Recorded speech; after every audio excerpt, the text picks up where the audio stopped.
All right, we got Linkin Park Heavy. This request is from Amber, and without further ado, let's get right into it. I don't like my mind right now. Stacking up problems that are so unnecessary.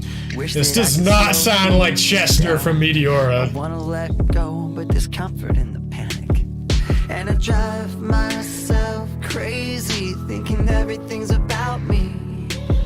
Yeah, I drive myself crazy. Well, I need to pause it just here.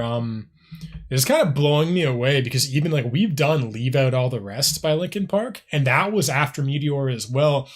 But Chester's like vulnerability, there's like a pop sensibility in this that he has never ever had before.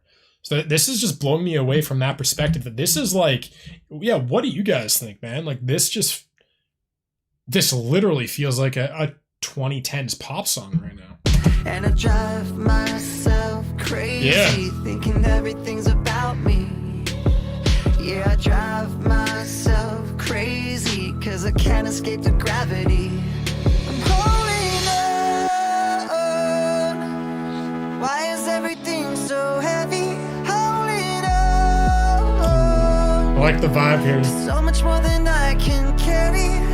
I keep dragging around what's bringing me down. If I just let go, I'd be set free. Holding on.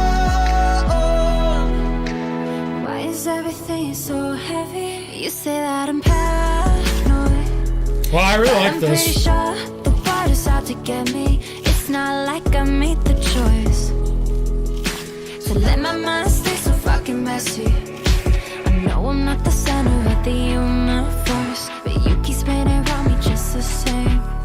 I know I'm not the center of the universe, but you keep spinning around me just the same. I'm holding on. Yeah. Why is everything so heavy? Holding on. It's hitting me right in the feels, and it's catchy. So much more than I can carry.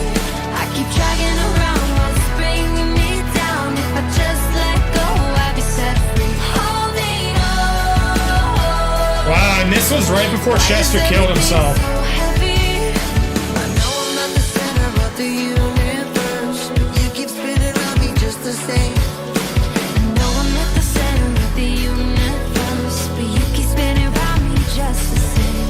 And I drive myself crazy. Wow, I got chills here. Everything about me. Holding on. Why is everything so heavy? Holding on. So much more than I can carry. I keep dragging around what's bringing me down. Wow. Just let go, I'll be set free. Holding on. Why is everything so heavy? Wow. Everything so heavy. Why is everything so heavy?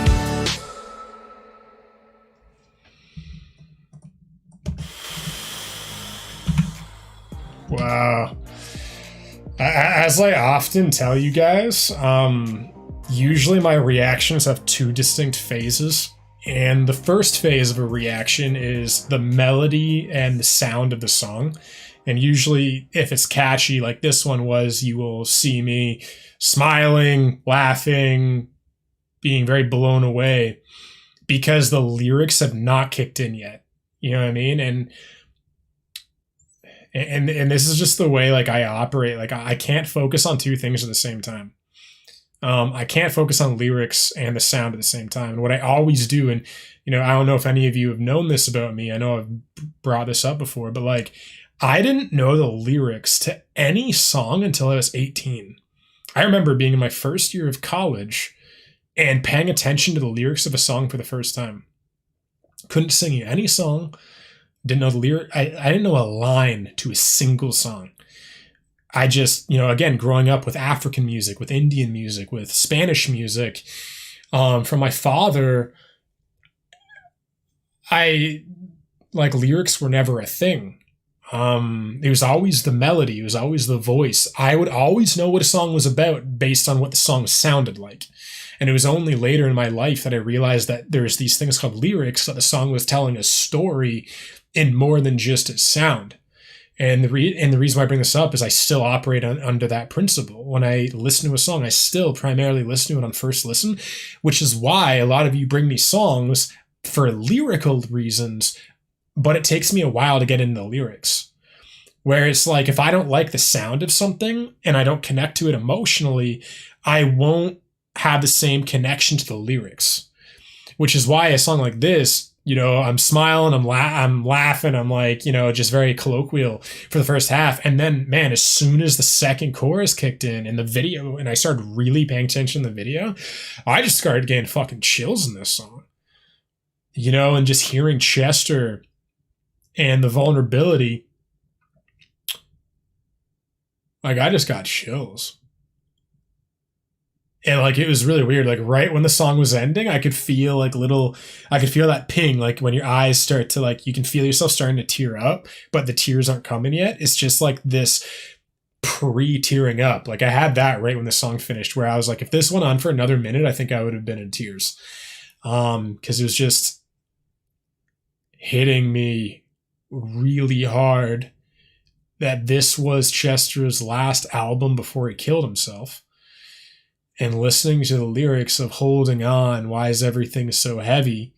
Even, you know, right here, looking at this, if you look at the bottom right corner of the screen, you see Chester just like this with Kiara, who's like just kind of there by his side. Like that kind of hits me really hard.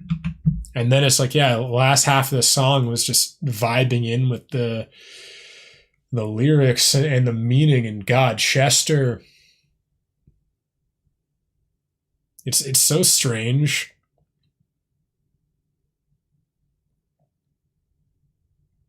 Seeing these two human beings, Chester from before and Chester now, because, you know, as I've said in the earlier, when we're doing the full album reactions for Hybrid Theory and Meteora, I primarily relate to Mike. Because I found Mike had the reflection. Mike was the deeper philosophical one, and Chester was engulfed in rage and pain and anger. And while I loved Chester as a human being, I don't relate to my pain that way. I don't get angry. I get very vulnerable, hurt, and sad. I'll get confronted with the fact that human beings can be so cold, but I won't get angry at those human beings. I will feel like there's just a lack of warmth in the world. I'll almost feel like I'm an outcast of God, like an outcast of the universe, like an outcast of society, because of the way I grew up. You know, that was always how I operated in the world, is I would just disassociate from reality. I would, you know, go into Harry Potter, Lord of the Rings. I would go into escapism, books, movies, friendships, music. Why do you think music was another world for me? That's why I liked rock and metal, because it was this very world of emotion. And that's why in Meteora and Hybrid Theory, I had a hard time relating to the pure rage that Chester was feeling. But this stuff, like this song, Leave Out All the Rest, like I'm right beside Chester. I'm like, I can relate to you here.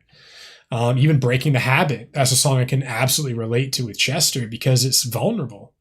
My December, Pushing Me Away, my favorite Linkin Park songs on these early records are always the vulnerable ones, where Chester is just like finally not walling himself up through rage, because rage is what you do when you don't want to feel your emotions. You externalize your pain into rage so you don't have to feel it. You weaponize it. You become an inferno. And yeah, I don't do that naturally, and I have a hard time relating to that. But that core question of like, when you're tired of the rage, you're tired of the inferno, and you don't have any more energy to do that, and so you just break down. Like, that's what I can relate to. I can relate to when you've had enough and you can't keep running away from yourself. So you run into yourself, you run towards yourself. That's what I always do. And so in this song, and seeing Chester finally vulnerable enough to admit that he's always fighting himself, he's always battling himself in his head. He has this perpetrator in his mind that is always fighting him. And I can relate to that. Even though I don't feel like I have a perpetrator in my head, I feel like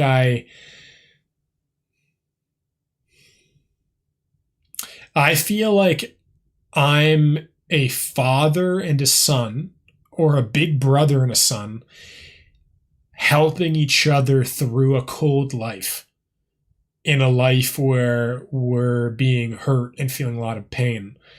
But I'm not against myself. I'm never against myself. I'm always on my team. It's like I have a fractioned personality of a big brother and a son, or like a toddler, like a 7-year-old and an 18-year-old. And the 18-year-old part of me is trying to take care of the 7-year-old part of me and be like, hey man, like, we'll get through this. And it's like, I love seeing the side of Chester that's just so vulnerable and honest, because like, this is like my brother. Like, this is the person, like, when Chester is in rage, I don't feel like I can do anything to help him. I'll just get out of the way and let you burn up. Where Chester here, this is a human being that I feel like I could look him in the eyes and just be like, hey man, it's okay. Like, come here. Like, give me a hug. And I feel like I could just hug him for a minute, and just without saying anything, him and I just, the funny thing is, when you do hug somebody like that, usually you start crying. Usually you start tearing up, because most people who deal with this, including myself, from father wounds, you don't actually feel like anyone can just love you for you. You feel like you always have to be winning people's love. You have to be thankful. You have to be giving people gifts. You have to be doing things for people. You have to be all these things to deserve love. And so the idea of someone just hugging you and telling you you're okay and telling you they love you for no reason is so therapeutic and uncomfortable. A lot of the time, if you hug somebody and tell someone you love them without any other words, they'll actually bristle under you. That's happened to me a few times. Both me doing the bristling and other people bristling under me as I'm consoling them. And it's just so foreign to us who have not had healthy father or mother figures to feel like someone can just love us. It's just very alien. But let's jump into the lyrics of this one now. All right, we're back with Linkin Park Heavy. So how does Chester remember this song coming together? Going through this album, everything from battling with addiction, battling with relationships, battling with family members, dying, dealing with suicide attempts, dealing with kids that are growing up, every day seemed to bring some new stack of bullshit that I had to deal with. Wow, going through this album, everything from battling with addiction, battling with relationships, battling with family members dying, dealing with suicide attempts. I'm not sure if he meant himself or other people, dealing with kids that were growing up, because Chester had children. Every day seemed to bring up some new stack of bullshit that I had to deal with. Bringing this stuff up, Mike would be like, God, dude, this is what's going on in my life, or my friend's family life, or my family's dealing with this, or I know people going through that. And then it was like, bro, like, dude, this is what I'm dealing with. That's actually beautiful. I love just seeing Mike and Chester's friendship. And it seemed like they actually were friends at the end. And I think, it's sometimes hard to believe that, Chester did kill himself. Because it seemed like Mike was a good support system, and I hope Mike doesn't feel like he could have done anything. But like, I do wish that Chester, you know what I mean? Like, my cousin Sam, when he committed suicide, sometimes I ask myself questions like, if Sam had a mentor or Chester had a mentor that he could have been completely honest with, would that have been enough to save him? Would that have been enough to share the burden of pain? And I don't know. But I know for myself, when I'm going through like suicidal times or like really depressive times, I always end up disassociating with people. I notice my tendency is I won't reach out to people. I won't reach out to friends. I will deal with everything by myself because I don't want to bring other people down. And I know that that's when it gets the heaviest. When I just open up, it's just like, man, why didn't I do this earlier? But it's like, yeah, when you are going through tough times, you just feel shame. You don't feel like you can open up and somebody will be there for you. Feels like it's just going to be too much. But on this particular day, we got into this conversation, and I believe it was Mike that got up as we were kind of talking. As I started talking about some stuff, Mike gets up and starts playing the chord progression, and it's just kind of going through it. If I recall correctly, right away Julia went, "I don't like my mind right now." Julia? Who's Julia? Is that Kiara's real name? I don't like my mind right now, stacking up problems that are so necessary. And we were like, that's it. It was just like, boom. Wow. And how did Linkin Park get hooked up with Kiara? I know Zane Lowe had put us together. And this is Mike who's talking. He sent me a message and said, "Have you heard about her?" And I said, "Yeah, I like that song." And he goes, "I had her on my show." And I asked her who her favorite band or artist is. And she said Linkin Park. That's cool. And I said, "Really? That's really crazy. I would have never guessed that." And he said, "Yeah." So he kind of connected us. We hung out a little bit and didn't record anything. She came down to the studio and played some music. I played her some music and that was it. So then months later, we were working on Heavy and the idea came up to have a female vocalist on the song. And we were like, whoa, maybe we should call her. I like that. That was cool. How did the song come together? Up until this record, we always wrote our own stuff. And on this album, it occurred to me that there are all of these songwriters out there that people work with. All they do is write a song. I wasn't really interested in somebody writing a song for us, but I just know that there's all these different people with all these different ideas and honestly different approaches. So on this album, for the first time, we opened the door and let other people come in the studio. We thought if it didn't work, we'll just go our own way, that we've always done it. But it turned out we worked with a couple people and we really liked Justin Tranter and Julia Michael. Okay, so this is Julia Michael that I talked about before. Are most known for the pop stuff with Justin Bieber and Britney Spears. Laura, you literally just said that this feels like a pop song. So yeah, good call on that. And they're actually versatile artists. They can write a catchy, corny pop song, but they also write a deep and meaningful, something of another genre. And when we sat with them, it was me and Chester and Brad from our band, and then Julie and Justin. I remember we came in and everyone was like, "Oh, how's your day going?" or whatever. And he goes, oh, fine. And there was kind of a beat. And we're just like, okay, we just started talking. And a few minutes later, he was like, "You know what? No, I'm not fine. Let me tell you what's going on in my life." And he just unloaded on us. Wow. Man, that's the thing with our society, eh? There's such a pressure to not tell the truth when someone asks us how we're doing. Yeah, I literally said it. I had a work meeting this morning for a project I'm working with, a team I'm working with, and someone on the team asked me how I was doing, and I was just kind of like, yeah, I'm doing good. And she was just like, "What was that?" That doesn't seem like you're doing well. It seems like a burden. And I was just like, yeah, to tell you the truth, it's I don't know how to answer that question because so many people don't want the real answer. But if I don't give you the real answer, it just kind of feels like bullshit. What are we doing? It just feels like such a ridiculous thing to say. But we ended up having a conversation about everything going on. But yeah, man, we live in just such a weird society where everybody is just everyone's terrified of reality. And so we live in these facades and masks, as I talk about all the time. It's nothing new if you like the channel. But yeah, man, just all the bullshit, But man, this was awesome. I actually liked this way more than I thought I did, because as I was telling some of the people on Twitch here, I think I heard like 30 seconds or a minute of this one like back when it came out, and I turned it off because I didn't like it. This was back in like my metal phase. I was listening to like melodic death metal all the time. But this is actually a great song. Like, I love this. And what about you guys? What are your favorite Linkin Park songs? Let me know down below. And for those of you who like the Hybrid Theory, like the Meteora stuff, what did you think of this record?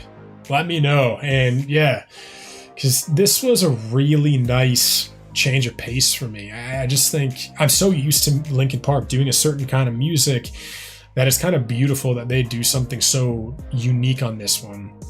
But I like this. But now, make sure you guys, if you want to continue our Linkin Park journey, like I said, I've done, what have we done? Like 13 Linkin Park songs or something? I think something crazy like that. So click right here and you can check out the entire Linkin Park journey. So I'll see you in that one. I love you. Bye.